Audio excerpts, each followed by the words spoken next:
Ce quatrième dimanche de Carême est consacré à la mémoire de Saint Jean Climac, Saint Jean de l'Échelle. Ce nom de Saint Jean Climac, de Saint Jean de l'Échelle, rappelle évidemment que Saint Jean, d'abord ermite puis égoumène du monastère du Mont Sinaï, a écrit un livre intitulé L'Échelle, l'échelle du paradis. Ce livre de Saint Jean Climac, cette échelle de Saint Jean Climac, est, si l'on peut dire, comme le code par excellence de la vie spirituelle dans l'Église orthodoxe. C'est pour cela que tout au long du carême, on nous invite à le lire, à le relire, à nous pénétrer cet enseignement.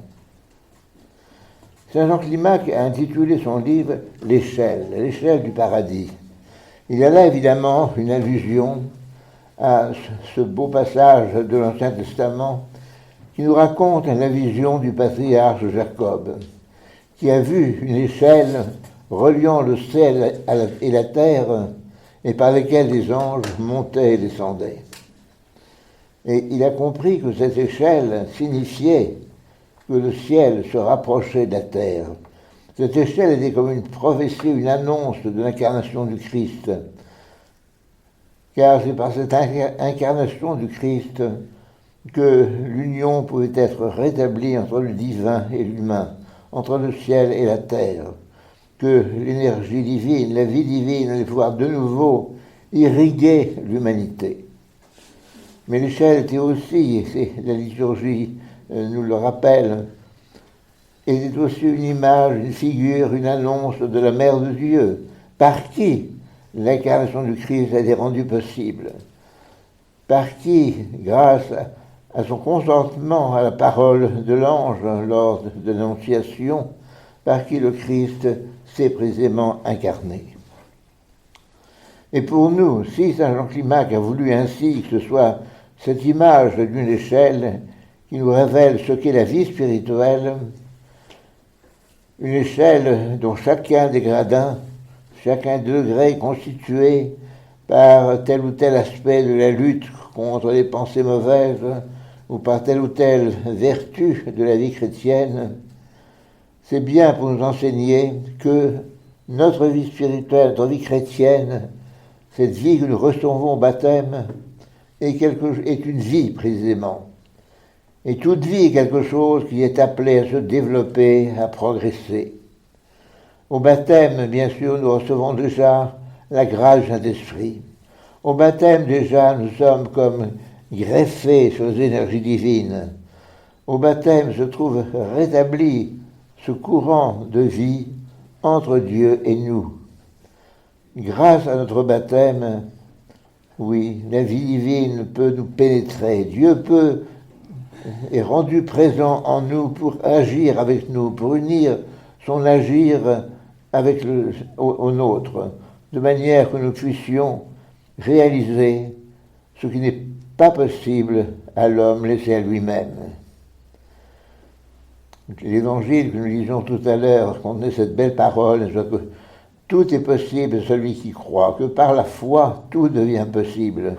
Eh bien, c'est précisément quand nous croyons au Christ, quand nous adhérons au Christ, que tout devient possible, parce que, à ce moment-là, oui, cette vie divine, cette énergie divine, cet agir de Dieu lui-même devient nôtre, peut agir en nôtre. Et ça, c'est par le baptême, qui est comme le sacrement de la foi, qui marque notre adhésion plénière, volontaire, à tout le mystère du Christ.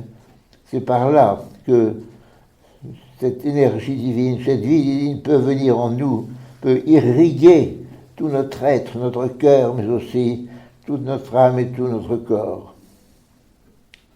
À ce moment, à partir de là, ce n'est plus seulement nous qui agissons, mais c'est Dieu, c'est le Christ qui agit en nous.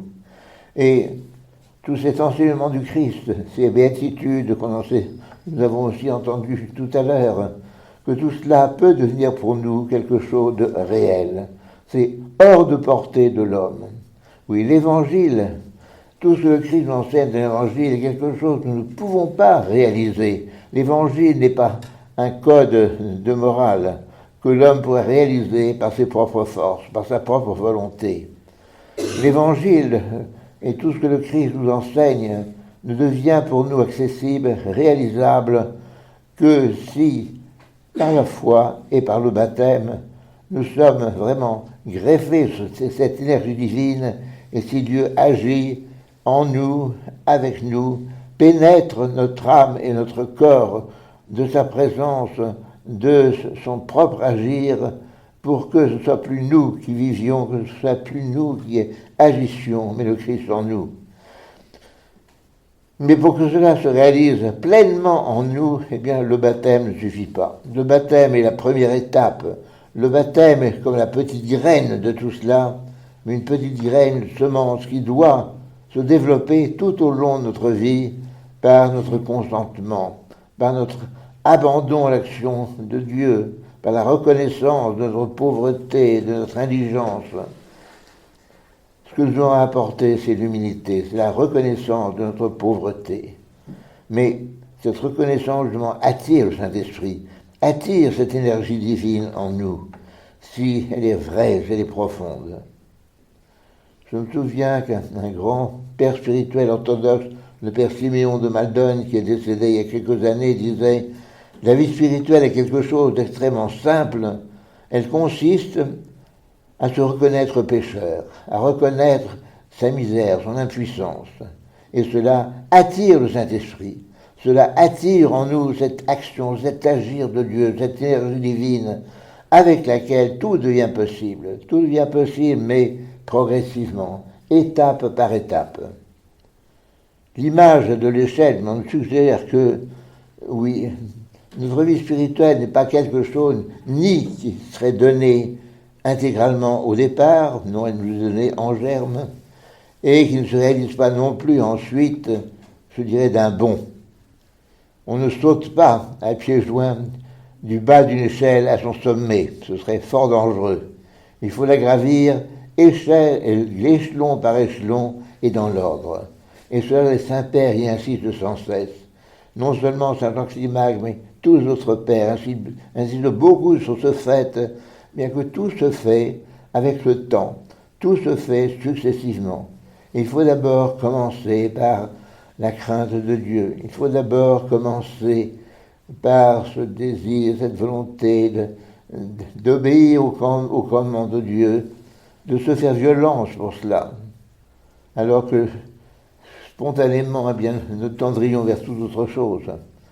Les attraits que nous ressentons le plus dans notre âme, dans notre cœur, quand nous sommes encore débutants dans la vie spirituelle, ne vont pas vers Dieu, ne vont pas vers les dons de Dieu, mais vont plutôt vers toutes les satisfactions de notre corps, de notre chair, de notre égoïsme. Oui.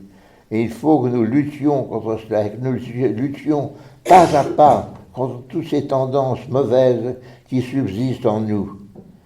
Mais si nous luttons généreusement, eh bien petit à petit, ces tendances disparaîtront et seront remplacées par cette force de Dieu, cette puissance divine venant de la présence de Dieu en nous, qui agit avec nous, qui unit son agir avec le nôtre. Et si nous suivons cet itinéraire que nous trace Saint Jean Climac, eh bien petit à petit, cette énergie divine, cette action de Dieu en nous dominera. Ce sera vraiment au sens le plus propre, le plus vrai du monde, comme le dit Saint Paul lui-même, d'après sa propre expérience. Ce n'est plus le Christ qui vit en moi, ce n'est plus moi qui vis, mais c'est le Christ qui vit en moi. Oui, ce n'est plus moi qui vis, c'est le Christ qui vit en moi. Mais pour cela, il faut que l'homme soit vraiment mort à lui-même, qu'il soit parvenu à cette parfaite humilité qui implique qu'il ait vraiment pris conscience de sa pauvreté, de sa misère, et que, eh bien, il rend la place libre en lui à ce don de Dieu. Oui, ce sont les deux choses que Saint Jean Climac nous enseigne avant tout. D'une part, que la vie spirituelle est quelque chose de progressif, quelque chose de développé en nous. C'est essentiellement une vie. Et puis, d'autre part, eh bien, qu'elle consiste à ce que nous laissons la place libre de plus en plus pour que le Christ puisse unir son agir en nous et que finalement, eh bien, ce soit lui, en quelque sorte, lui seul qui agisse en nous.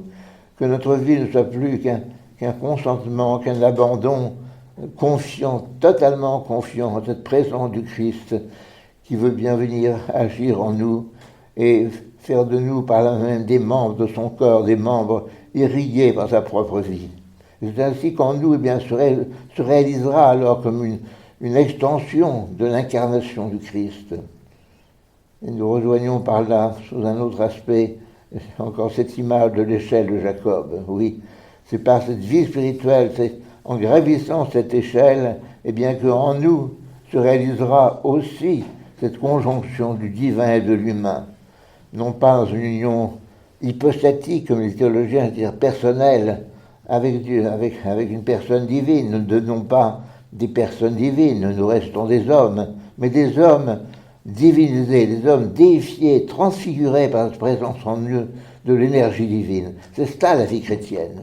La vie chrétienne, ça ne consiste pas simplement à accepter certains renoncements, à accomplir ceci ou cela, tel ou tel commandement. La vie spirituelle, ça consiste essentiellement à ce que la place soit libre en nous pour que le don de Dieu, cette présence de Dieu, cette action divine puisse réellement se réaliser en nous. Qu'à ce moment-là, eh bien, nous puissions, oui, pratiquer les béatitudes, que nous puissions pratiquer véritablement toutes ces vertus chrétiennes que le Christ nous a prêchées dans l'Évangile. Mais c'est seulement à ces conditions-là qu'on pourra les réaliser. Ce n'est pas par nos propres forces, c'est seulement dans la mesure où le Christ agit en nous, où nous le laissons agir et nous ne prenons pas la place avec notre égoïsme, avec notre tendance à toujours satisfaire notre mauvais moi. Oui. C'est ça être chrétien.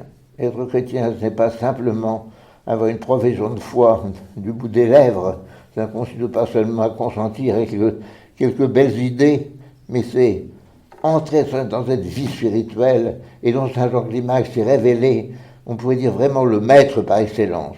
Bien sûr, ça n'efface pas l'importance des autres enseignements d'autres pères spirituels, qu'il s'agit des pères du désert, qu'il s'agit de ces moines du monastère de Gaza, Saint Dorothée, Saint Jean-Abbé Barzanus, et venant un peu après Saint Jean Climac, mais il est presque contemporain, Saint Isaac le Syrien, dont l'enseignement est tellement consonant à celui de Saint Jean Climac, au point qu'il est fort possible qu'il ait connu ce livre de Saint Jean Climac qui venait de paraître alors que lui-même était moine en Syrie, enfin aux frontières de l'Irak et de la Perse actuelle.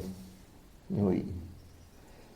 Puis souvenons aussi que tous ces saints, tous ces pères de l'Église, tous ces grands maîtres de notre vie spirituelle, encore au 7e siècle, vivaient dans ce Proche-Orient qu'aujourd'hui est tellement menacé, où les chrétiens sont tellement éprouvés, et nous devons les prier de veiller sur leurs compatriotes. Oui, aujourd'hui. Eh bien, que Saint Jean Climac soit vraiment notre guide, soit vraiment notre Père spirituel par excellence. Au Père du Saint-Esprit, soit la gloire dans les siècles des siècles. Amen.